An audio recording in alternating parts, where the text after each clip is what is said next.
নমস্কার বন্ধুরা, good morning. আমার আরেকটি নতুন ব্লগে আপনাদের সবাইকে অনেক অনেক স্বাগত। আজকে আমি চলে এসেছি আমার শ্বশুর বাড়িতে। আর এর আগে কিন্তু কোনো ভিডিওই আপনাদের সাথে শেয়ার করিনি, কারণ আমি একা একা শ্বশুর বাড়িতে এসেছি আর আমার সাথে ছিল আমার গোপু সোনা, সেই জন্য কিন্তু আর ভিডিও করে উঠতে পারিনি। আজকে কিন্তু অনেক সকাল সকাল উঠেছি আর ঘুম থেকে উঠেই দেখছি এই বিড়ালটা এখানে শুয়ে আছে। এই দেখো, এখানে গাছপালা আছে, তো এই জায়গাটা ঠান্ডা, সেই জন্য এখানে শুয়ে আছে। আর আমাদের বাড়িতে দেখো এলাচ গাছ হয়েছে, সেই এলাচ গাছে কত এলাচ ধরেছে। এগুলো কিন্তু বড় এলাচ, ছোট এলাচ না। তো কত এলাচ ধরেছে সেটা তোমাদের সাথে একটু শেয়ার করছি। এই গাছটা কিন্তু আমার বর এনেছিল তার একটা বন্ধুর বাড়ি থেকে। তো বাড়ি থেকে আনার পর আমরা দুজন মিলেই কিন্তু এই গাছটার অনেক যত্ন করেছিলাম। এখন গাছটা এতটাই বড় হয়েছে আর এতটাই ফল দিচ্ছে যে দেখে কিন্তু মনটা ভরে গেল। আর এখানে দেখো একটা লেবু গাছ রয়েছে, এই লেবু গাছটা কিন্তু প্রচুর লেবু ধরেছে। এখন যেহেতু লেবুগুলো অনেকটাই ছোট ছোট, সেই জন্য কিন্তু পাতার ভেতরে একদম লুকিয়ে রয়েছে। তোমরা হয়তো ক্যামেরায় বুঝতে পারছো কিনা আমি জানি না, কিন্তু এখন কিন্তু অনেক ছোট ছোট লেবু। আর এই হচ্ছে আমাদের নতুন ঘর। দেখো, ঘর কিন্তু এখনো পুরোপুরি কমপ্লিট হয়নি, ঘরে এখনো অনেক কাজ বাকি। আর এই ঘরের সামনে রয়েছে একটা কাঁঠাল গাছ। এই কাঁঠাল গাছটা দেখো বন্ধুরা, কত কাঁঠাল ধরেছে। এই কাঁঠালগুলো যখন বড় হবে তখন কিন্তু এক একটা কাঁঠালের ওজন 15-20 কেজি করে হবে। আর সকালবেলাতে আমার স্নান টান হয়ে গেছে, তো সকালবেলা স্নান টান করে একেবারে তোমাদের সামনে চলে এসেছি। আর এখানে তো প্রচুর গরম। আর দেখো কত ফুল ফুটেছে গাছটাতে। আর এই গাছটা কিন্তু আমি লাগিয়েছিলাম। আর এখন যে এত এত ফুল হচ্ছে দেখে কিন্তু বেশ ভালোই লাগছে। সকালে মোটামুটি অনেকটাই কাজ হয়ে গেছে, যেহেতু অনেক সকালে উঠেছিলাম। এখন কিন্তু চলে এসেছি সকালের রান্নার দিকে। এখন আমি বানাবো বেগুনি আর আলু ভাজা। তো এখানে বেগুন টেগুন কেটে নিয়েছি আর নুন মাখিয়ে রেখে দিচ্ছি। আর আলুগুলোতেও কিন্তু আমি নুন মাখিয়ে রাখবো। শ্বশুর বাড়িতে এসে কাজকর্ম করতে মাঝে মধ্যে কিন্তু ভালোই লাগে, কিন্তু সব সময় একঘেয়েমি কাজ করতে কিন্তু আর ভালো লাগে না। এখন যেহেতু অনেকদিন শ্বশুর বাড়িতে ছিলাম না, এখন এসেছি, আবার কিন্তু এইসব কাজকর্ম করতে বেশ ভালোই লাগছে। যখন আবার দীর্ঘদিন থাকবো এখানে, তখন কিন্তু একঘেয়েমি একটা ব্যাপার চলে আসবে, তখন কিন্তু আর ভালো লাগবে না। মনে হবে না যে অন্য কেউ যদি একটু কাজ করে দিত, একটু যদি হেল্প করে দিত।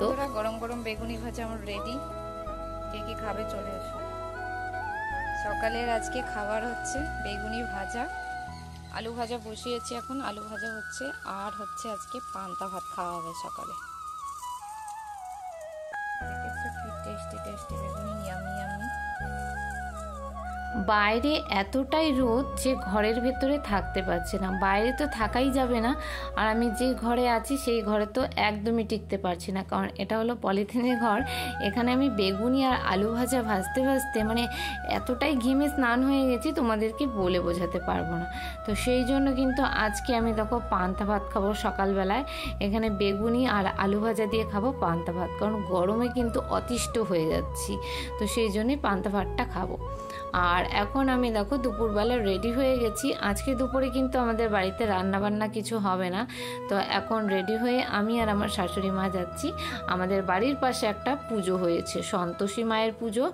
আগামীকাল হয়েছিল পুজো, তো আজ হচ্ছে শনিবার, আজ কিন্তু ওখানে খাওয়ানো দাওয়ানো রয়েছে। তো সেই জন্য কিন্তু আমি আর আমার শাশুড়ি মা দুজনে মিলে চলে এসেছি সন্তোষী মায়ের পুজোর মণ্ডপে। ওই দেখো দূরে যে মণ্ডপটা দেখা যাচ্ছে, ওখানে কিন্তু মায়ের পুজো হয়েছে। তো চলো বন্ধুরা, এবার তোমাদেরকে মায়ের দর্শন করানো যাক। এই দেখো বন্ধুরা, এই যে মা সন্তোষী, এখানে কিন্তু জোড়া সন্তোষী মায়ের পুজো হয়। তো সবাই কিন্তু কমেন্টে লিখো জয় মা সন্তোষী। দেখো ঠাকুর দুটো কিন্তু ভীষণ সুন্দর হয়েছে, দেখেই কিন্তু মনটা ভরে যাচ্ছে। ভীষণ একটা সুন্দর ঠাকুর। আর আমরা যেহেতু দিনের বেলায় গিয়েছিলাম, তার জন্য লাইটিং টাইটিং কিছু ছিল না। আর এখানে দেখো হচ্ছে খাওয়ানো দাওয়ানো। তো সবাই কিন্তু এখানে প্রসাদ খেতে এসেছে, তো আমরাও প্রসাদ খেতে এসেছি। আর গরমে এসেছি তো রোদে রোদে এখন আর ভালো লাগছে না কিছু, তাই আমরা দাঁড়িয়ে আছি সাইডে, কারণ কখন জায়গা পাবো তখন বসবো। তো এখানে কিন্তু প্রচুর ভিড়, কারণ এখানে গোটা গ্রামের লোক এখানে প্রসাদ খাওয়ার জন্য এসেছে। তো মায়ের প্রসাদ সবাই তো খেতে আসবেই, তাই আমরাও কিন্তু চলে এসেছি। আর দেখো এই রোদের মধ্যে ছাতা নিয়ে কিন্তু দাঁড়িয়ে রয়েছি মাঠের মাঝখানে, কারণ কখন ভিড়টা ফাঁকা হবে আর আমরা গিয়ে বসার জায়গা পাবো। দেখো বন্ধুরা, আমরা কিন্তু ফাইনালি প্রসাদ খেতে বসে গেছি। আর এখানে এতই ভিড়, তোমরা তো দেখে বুঝতে পারছো, সবাই এখানে বসেছে। আর এই দেখো আমরা কিন্তু এখন প্রসাদ খাচ্ছি, সন্তোষী মায়ের প্রসাদ। তো সন্তোষী মায়ের পুজোতে কিন্তু কোনো রকম টক জাতীয় খাবার ব্যবহার করা হয় না। এখানে কিন্তু টমেটো বা কোনো রকম চাটনি এসব কিচ্ছু ব্যবহার হয়নি, শুধুমাত্র মানে টক ছাড়া যে সমস্ত সবজি বা ফল থাকে সেগুলো কিন্তু ব্যবহার করা হয়। প্রসাদ খেয়ে কিন্তু চলে এসেছি বাড়িতে। আর বাড়িতে আসার পর এত গরম লাগছে, তোমাদেরকে বলে বোঝাতে পারবো না, বীভৎস গরম লাগছে, ঘেমে পুরো জল হয়ে যাচ্ছি। তার মধ্যে আরও চুলটা খুলে দিয়েছি, কারণ চুলটা ভেতরে ছিল ভেজা, সেই জন্য খুলে দিয়েছিলাম চুল। আর এই যে আমাদের জামরুল গাছের নিচে দাঁড়িয়ে রয়েছে, এখানে কিন্তু বেশ ঠান্ডা ঠান্ডাই লাগছিল। একেবারে তোমাদের সামনে চলে এলাম সন্ধেবেলায়। আজকে সন্ধেবেলায় কিন্তু লুচি খাওয়া হবে, তো সেই জন্য কিন্তু গরম গরম লুচি আমি কিন্তু ভাজছি। তো রাতে কিন্তু লুচি আর আলু ভাজা খাওয়া হবে, তো সেই জন্য দেখো লুচিগুলো আমি কিন্তু ভেজে নিচ্ছি। যেহেতু প্রচুর গরম পড়েছে, তাই কিন্তু একটু তাড়াতাড়ি আমি রান্নাবান্না করে নিচ্ছি। তারপরে আমি একটু হাওয়া খাবো বা বাইরে বসে থাকবো, সেই জন্য আমি তাড়াতাড়ি করে লুচিগুলো আমি বানিয়ে নিচ্ছি। সকল বন্ধুরা আমার চ্যানেলে নতুন এসেছো, তারা অবশ্যই আমার চ্যানেলটিকে সাবস্ক্রাইব করে পাশে থাকা বেল আইকনটা প্রেস করতে একদম ভুলবে না, কেননা আমার চ্যানেলের সব ধরনের ভিডিওর আপডেট সবার আগে পাওয়ার জন্য। 2000 years later. হ্যালো বন্ধুরা, তোমাদের সামনে কিন্তু একেবারে চলে এলাম পরের দিন সকালে। আজকে কিন্তু রান্না হবে বেগুন আর আলু দিয়ে চুনো মাছের চচ্চড়ি, সজনে ডাঁটা আলু দিয়ে মাছের ঝোল। এই দেখো এখানে কত মাছ কেনা হয়েছে, অনেকগুলো মাছ কেনা হয়েছে, এখানে 2-3 রকমের মাছ রয়েছে। তো মাছের ঝোল চচ্চড়ি এসব হবে, আর মাছ ভেজে রেখে দেবো বাকিগুলো। আজকে কিন্তু আমাদের মেনুতে শুধু মাছ আর মাছই রয়েছে। আমি দুপুরবেলা তোমাদের সাথে ভিডিওটা শেয়ার করছি। দুপুরবেলা আমাদের কাজকর্ম হয়ে যাওয়ার পর আমাদের বাড়িতে কিন্তু এই ঘোড়াটা নিয়ে এসেছিলো এই লোকটা। তো ঘোড়াটাকে নিয়ে লোকটা দেখো এখানে চাল তারপর টাকা এসব নিতে এসেছিলো। ঘোড়ার পেটে যে বস্তাটা দেখতে পাচ্ছ, এই বস্তার মধ্যে কিন্তু চাল আলু মানে চাল সবজি সব রয়েছে।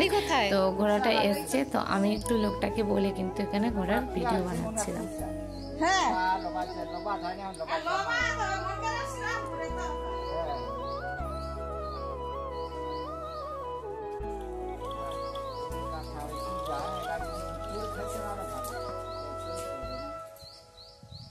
কি বলেছে, কত বড় বড় কোষ জানো এগুলো? বন্ধুরা তারপর চলে এলাম তোমাদের সামনে একেবারে বিকেলবেলায়। আজকে আমার বরমশাই কিন্তু এসেছে বাড়িতে। তো বরমশাই এসেছে, আর এদিকে আজকে কিন্তু মিস্ত্রিও লেগেছিল। তো মিস্ত্রির কাজ করছে, এখানে পুরনো ঘরগুলোকে কমপ্লিট করছে। যেই কাজগুলো বাকি ছিল সেগুলো কিন্তু কমপ্লিট করছে। যেগুলো নতুন করা হয়েছে, যেমন ছাদে প্লাস্টারগুলো করা হয়েছে, এই যে সাইডে দেখো জানালা সাইডে প্লাস্টারগুলো করা হয়েছে, এগুলো সমস্ত কিছু কিন্তু এই দেখো প্লাস্টার করা হয়েছে। তো এগুলোতে কিন্তু এই যে এখন সিমেন্টের ঘোলা দিচ্ছিল, মিস্ত্রি কাজে লেগেছে। তো সেটাও তোমাদের সাথে একটু শেয়ার করলাম।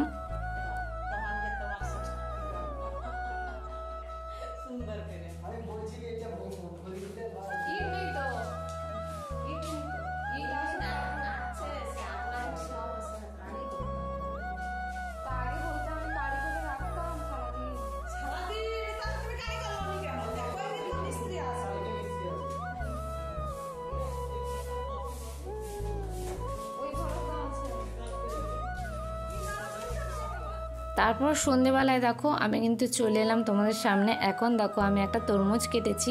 আজকে যখন বরমশাই এসেছে তখন আমার জন্য একটা তরমুজ নিয়ে আসছে, কারণ আমি অনেক দিন ধরে তরমুজ খাওয়ার বায়না করছিলাম। তো সেই জন্য দেখো তরমুজ নিয়ে আসছে, আর তরমুজগুলো কিন্তু আমি সবার জন্য কেটে রেখেছি। আর এদিকে আমার বরমশাই দেখো যে সন্ধেবেলায় তরমুজ খাচ্ছে। দেখো তরমুজটা কিন্তু ভীষণ মিষ্টি ছিল, কারণ আমিও খেয়েছি। আর এই যে আমাদের ঠাকুর ঘরটাও কিন্তু দেখো নিচে এই যে প্লাস্টার করেছে। তো এখানে দেখো সমস্ত কিছু কিন্তু আস্তে আস্তে রেডি করা হচ্ছে, কারণ খুব তাড়াতাড়ি কিন্তু আমাদের বাড়ির গৃহপ্রবেশ হতে চলেছে। তো গৃহপ্রবেশ কবে হবে সেটা এখনও ডেটটা ঠিক করা হয়নি, কিন্তু খুব তাড়াতাড়ি কিন্তু সেটা আমরা করব, কারণ যেহেতু এখানে প্রচুর ঝড় বৃষ্টি হয়। তো সেই জন্য কিন্তু সব কিছুই একটু তাড়াতাড়ি করতে হবে, কারণ বাইরে অনেক জিনিসপত্র রয়েছে, সেই জিনিসগুলো কিন্তু ভেতরে রাখতে হবে। তো এখন ঘরে কাজ চলছে। তো চলো বন্ধুরা, আজকের মতো ভিডিওটা এখানেই শেষ করে দিচ্ছি। সবাই ভালো থাকবে, সুস্থ থাকবে।